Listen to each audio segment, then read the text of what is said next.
right, so antiderivatives.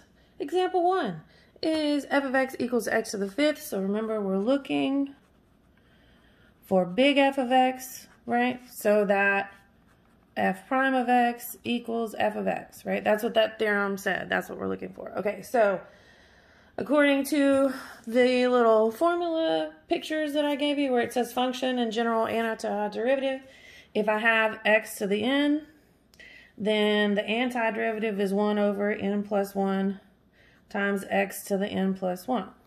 Okay, where obviously n is the power. Okay, you guys get this. All right, so then I have 1 over 5 plus 1, x to the 5 plus 1. So it equals 1 over 6, x to the 6. So it just equals x to the 6 over 6. Now, to check it, I just take the derivative of this, right? So that would be 6 times x over 6, and then I do the n minus 1 to the fifth, right? So the 6's would cancel, and I would just get x to the fifth, right? So this was our check, all right? So the antiderivative of x to the fifth is x to the 6th over 6. All right, B is g of x equals 1 over the square root of x. All right, so the rule for that one, well, I'm going to change it, right? I'm going to change this guy to x to the negative 1/2, right? Right. So that I can use the rule we just used, right? So now n is equal to negative 1/2. So that's equal to 1 over negative 1/2 plus 1, x to the negative 1/2 plus 1, like that. So we get negative 1/2 plus 1 would just be, this would be 1 over a positive half. And again, x to the positive half. So we get x to the half over a half, right? So that gives me 2 on the square root of x. And I forgot on this one. I'm sorry. What did I forget? Plus c. Because there could have been some constant up here, right? And the antiderivative, always forgot. So here, plus c. Okay. All right. So next we have C is h of x equals sine of 2x. All right, so the rule for sine of kx, the antiderivative, is negative 1 over k cosine kx plus c, where k here is going to be whatever constant is with x. So this would become negative 1 over 2 cosine 2x plus c, which makes sense, right? It's like the chain rule backwards, okay? So that's it. I'm done. That's all there was to it. I'm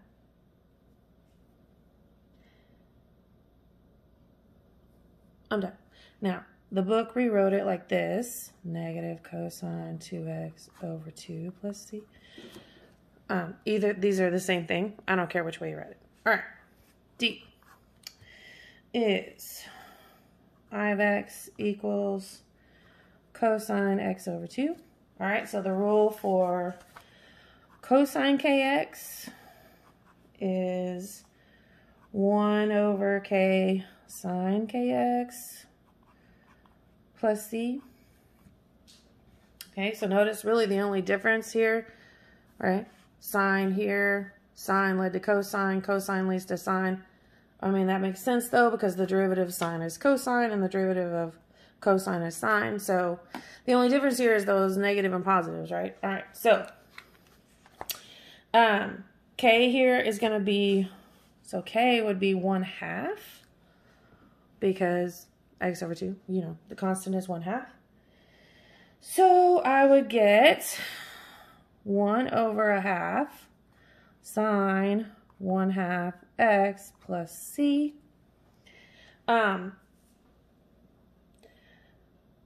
So this flips up and becomes 2 sine x over 2 plus c. Not too bad, right? Pretty easy. Okay, so we got E and F to go. All right, E, j of x equals e to the negative 3x. All right, so the rule for e to the kx is 1 over k e to the kx plus c. Here, again, k is whatever constant is with x, so here k is equal to negative 3. So this was going to be 1 over negative 3 e to the negative 3x plus c, which again makes sense because the derivative of e to the x is e to the x, so it's got to be there somewhere, right? I mean, it has to be. All right, and last but not least, we have f, which is k of x equals 2 to the x. All right, so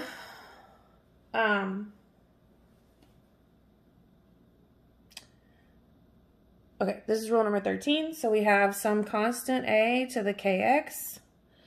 Well, k here would be 1, right? A is 2. So the rule there is 1 over k ln of a to the kx plus c. And there's a little caveat here.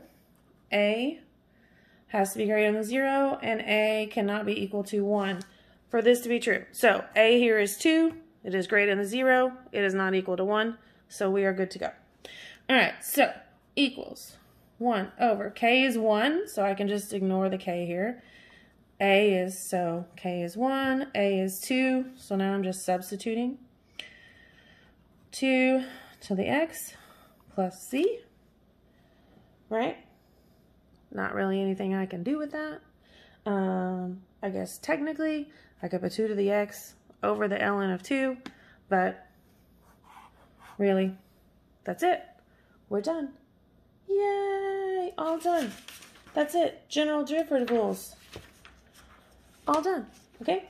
So, I will look at the homework and make sure that that covers everything. We may get into the integral notation in another video. But for now, I'll see you tomorrow. Bye, guys.